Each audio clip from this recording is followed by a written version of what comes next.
7 Cameroonian soldiers were found dead in a single morning. What began as a routine patrol quickly turned into tragedy. A sudden explosion ripped through their convoy, leaving nothing but wreckage and silence.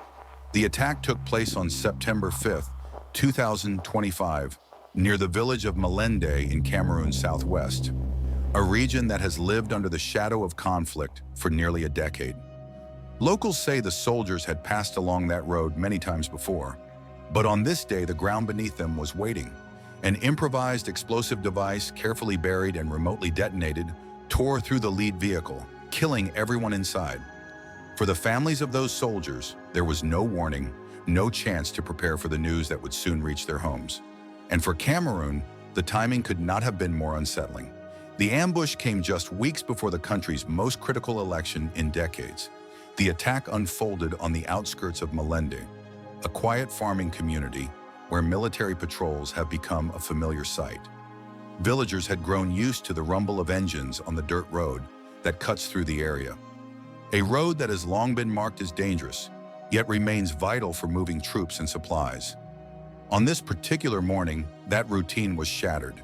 A powerful blast tore through the convoy as it navigated the winding track. The lead truck was ripped apart, leaving behind twisted metal and smoke rising into the open air. Survivors in the following vehicles scrambled for cover, stunned by the suddenness and precision of the strike. Within hours, word began to spread beyond the village. First whispers, then photos and shaky videos shared on social media. By midday, responsibility was claimed by a group that few outside the region had ever heard of, the Fako Unity Warriors. Their statement circulated quickly online, stamped with their emblem, turning what might have remained a local tragedy into a national headline. This was not an ordinary act of violence. Its timing alone makes it significant, striking just 5 weeks before Cameroon's October 12th presidential election. For many citizens, this is not just another election. It is a crossroads moment for a country that has been ruled by the same man for more than 4 decades. At 92 years old, President Paul Biya is already the world's oldest head of state. Since first taking office in 1982, he has survived countless crises, reshaped Cameroon's politics into a system centered almost entirely around his leadership, and now seeks an unprecedented 8th term in power. For his supporters, this represents continuity. For his critics, it symbolizes the inability of Cameroon to renew itself politically. Against this backdrop, the ambush near Melende carried a weight that went far beyond the loss of 7 soldiers. It was a message, carefully timed and brutally delivered. While the political elite in Yaoundé prepare for what looks like a predetermined outcome at the ballot box, the separatist conflict in the Anglophone regions continues to rage. And worse still, it is evolving. The attack underlined that this war is not fading into the background. Instead, it is intensifying at the very moment the country can least afford instability. Until now, this group was virtually unknown outside of their immediate community. Even within Cameroon's conflict landscape, already crowded with dozens of armed factions, the Fako Unity Warriors had barely been mentioned. Their sudden claim of responsibility for such a high-profile attack instantly raised questions. Who are they, and where did they come from? The group takes its name from Fako Division, a region that carries both symbolic and strategic weight. It is home to the regional capital, Buea, often called the heart of the Anglophone movement, and to Limbe, a coastal city with a key oil terminal and one of Cameroon's most important ports. By branding themselves with this territory, the militia signals that its fight is not only local, but also tied to one of the most economically vital areas of the country.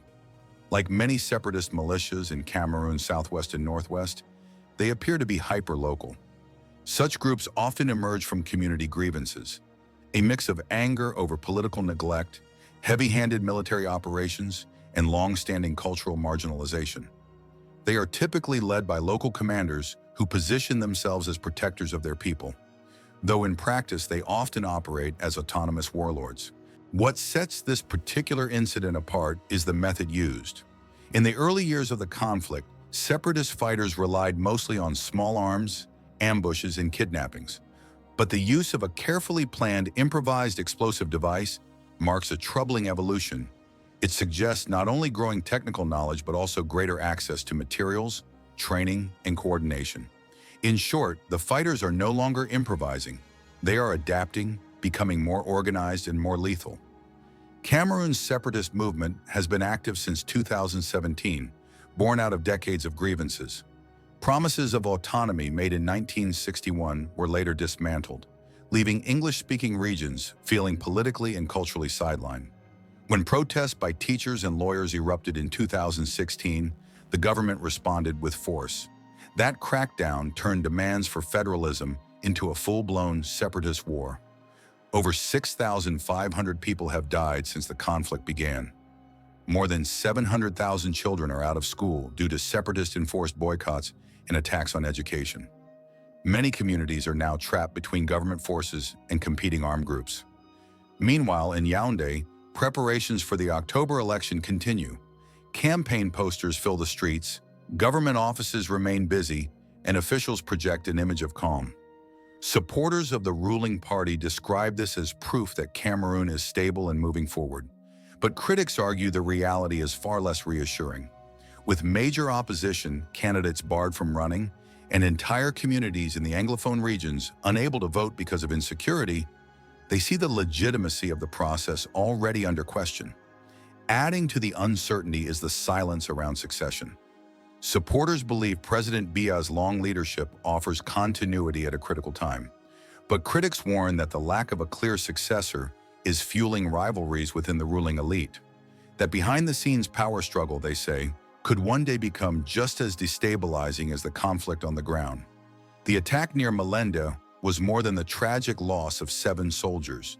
For many observers, it was a warning shot, a sign of how fragile Cameroon's stability has become, and how quickly local violence can ripple outward into a national crisis. Supporters of the government insist that the state remains strong and that the election will go ahead as planned. They argue that continuity is the best path to stability in uncertain times. Critics, however, see the ambush as proof that the current approach is failing, and that without meaningful dialogue and reform, the country risks sliding toward a wider and far more dangerous conflict. For Cameroon, the question is now urgent and unavoidable. Can inclusive solutions be found before the crisis deepens, or is the nation standing on the edge of an escalation it may not be able to contain? This is African Scoop. We bring you Africa's untold stories with context that matters. What do you think? Can Cameroon find a peaceful path forward, or is the election already overshadowed by crisis? Share your thoughts in the comments, subscribe for more updates, and join us as we continue to uncover more news on the continent of Africa.